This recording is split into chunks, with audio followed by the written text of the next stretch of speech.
Good evening, and welcome to America's favorite movie talk show, The Talkies.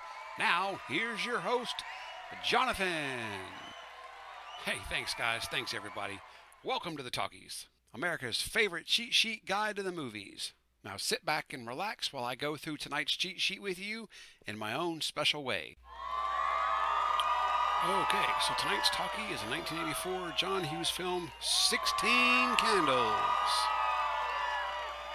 All right, let's meet some of the main characters. First up, we have a girl having her 16th birthday. She's a little shy and insecure, but genuinely a nice person. She's got the hots for the most popular guy in school, the girl who lives in the attic. Here she is, Samantha Baker, played by Molly Ringwald. Next, we have the king of the dipshits. Goes by Farmer Ted. He's a flirting machine. He can't drive worth shit or get a date. Here he is, the geek, played by Anthony Michael Hall. Now we have the most popular guy in school, the love interest of Samantha, the most humble jock you'll ever see. It's Jake Ryan, played by Michael Scofling. Now, right off the bat, we learned that it's Samantha's 16th birthday, and due to the fact that her older sister's getting married to a big oily bohunk the next day, her entire family has apparently forgotten her birthday. Now, I don't know how anybody could forget such a thing, but listen to this. There are 6 people living in this house with 1 bathroom, so that ought to tell you that the family's a little off. Now, later in the day, Samantha makes a rookie mistake with a sex quiz. After writing down that she wants to sleep with the most popular guy in school, Jake Ryan, she drops the completed quiz on the floor while poorly attempting to pass the note to a friend. Now, coincidentally enough, Jake is sitting right behind her and picks it up so he can read it. Now, at first this may seem a little shady and unethical, but we find out later that even though Jake has a girlfriend, he's kind of sick of her and is actually interested in Samantha. So it's not creepy. It's intelligence gathering. There is a difference. Now let's move on to the bus ride home. Now towards the end of the bus ride, it's just Samantha, the geek, and a girl in a neck brace sitting in the back. Now the geek, who goes by Farmer Ted, sits down next to Samantha and launches into rapid-fire flirting. He is of course rejected by her, but she's polite about it enough, and even though she's greatly annoyed by him, she has an entire conversation with him. Now this right here speaks volumes as to her character. She really can't stand the guy, but she'll sit and have a conversation with him. Samantha gets home to find both sets of her grandparents have taken over the house, and now she ends up sleeping on the couch in the living room. Shortly after, we discovered that all the grandparents have forgotten her birthday too. Now, if that's not strange enough, one set of grandparents has a conversation with her about the size of her boobies, while the other one have brought a Chinaman with them. Long Duck Dong. He's a foreign exchange student living with 2 old people.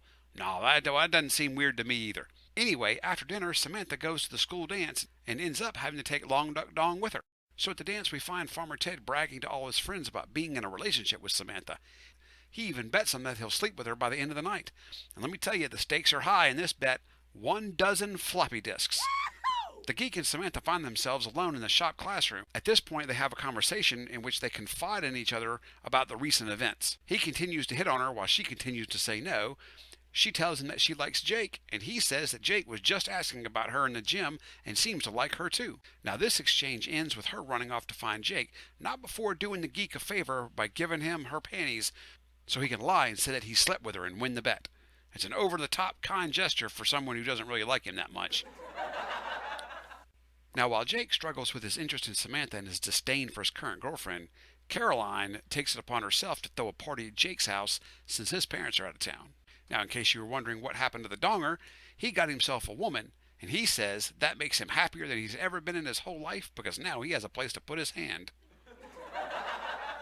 Now, skip over real quick to the rehearsal dinner, and we find out that even though the wedding is the next day, this seems to be the first time the parents are meeting. Now, you're starting to get the feel that this family is a little full of weirdos. Yes. Now, this is also the first time we're getting to meet the fiancé, and look who it is. It's John Capellos. You might remember him from The Breakfast Club and Weird Science. Now, at Jake's unplanned after-party, Jake is so over Caroline's shit that he just gives up and let her just destroy the whole fucking house. Meanwhile, Jake works up the nerve to call Samantha. Now, things get even more interesting after the party is over, when Jake finds Ted trapped in his glass coffee table. Now, for a guy who's supposed to be unpopular and nobody likes him, he sure finds his way into situations with the most popular people in school. Farmer Ted and Jake have a whole conversation about Samantha where he tells her that he likes her, and Ted says, well, she likes him too. Jake convinces Ted to take Caroline home from the party. She's drunk and passed out, so they pour her in the car and convince her that Ted is Jake and Jake is Ted. Now, since Ted can't drive a stick shift, Jake lets him borrow his father's Rolls Royce. The next morning, as the family heads off to the wedding, they find Long Duck Dong passed out in the front yard. They wake him up to discover that he has wrecked Grandpa's automobile. Then we find Ted in the rolls with Caroline trying to piece together the events of the night before. Oh, that's right. That sound means there's something to see. If you look closely at this frame, at some point during the shooting, a bird has shit all over the car. You can see it on the car, in his hair, on his shoulder. I'd really love to know the conversation that led to them leaving that in the film. Now, this is when we find out that Ted and Caroline slept together, and now it seems like they might start dating. Talk about punching above your weight. Now, while all this is going on, we find Jake over at Samantha's house looking for her when he encounters Long Duck Dong, who tells him that she's at the church getting married to a big oily bohunk. Jake then heads over to the church to look for her when he discovers Ted and Caroline have spent the night together. Jake then goes across the street to track Samantha down. They then head back to his house where he has prepared a cake for her birthday. So it turns out that she didn't have all that bad of a birthday after all. So there you have it, folks. 16 candles. Thanks for tuning in. Be sure to tell all your friends how to find us. My name is Jonathan, and we'll see you next time on the Talkies.